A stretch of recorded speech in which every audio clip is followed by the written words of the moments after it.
You shall not sacrifice to the Lord your God a bull or sheep which has any blemish or defect, for that is an abomination to the Lord your God.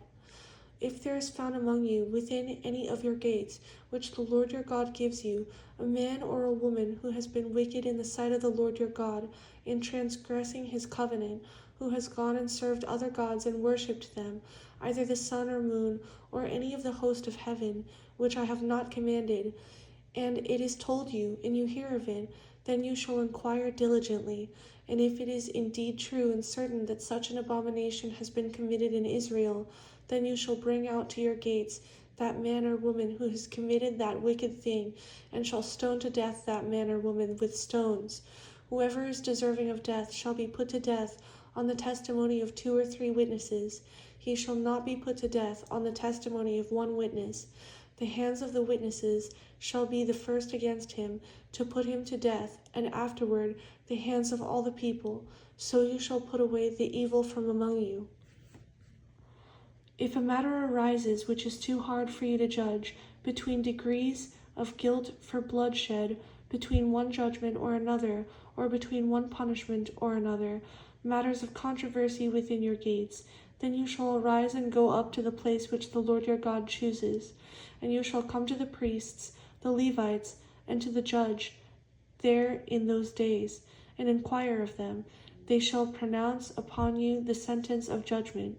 You shall do according to the sentence which they pronounce upon you in that place which the Lord chooses.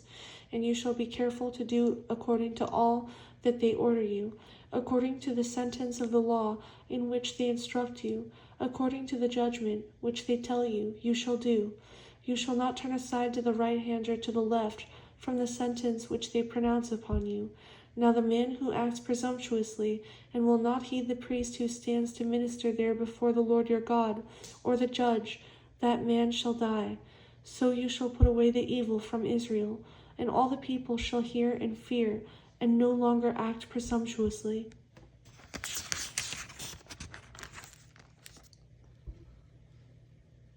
When you come to the land which the Lord your God is giving you, and possess it, and dwell in it, and say, I will set a king over me like all the nations that are around me, you shall surely set a king over you, whom the Lord your God chooses. One from among your brethren you shall set as king over you. You may not set a foreigner over you, who is not your brother, but he shall not multiply horses for himself, nor cause the people to return to Egypt to multiply horses. For the Lord has said to you, you shall not return that way again. Neither shall he multiply wives for himself, lest his heart turn away, nor shall he greatly multiply silver and gold for himself. Also it shall be, when he sits on the throne of his kingdom, that he shall write for himself a copy of this law in a book, from the one before the priests, the Levites.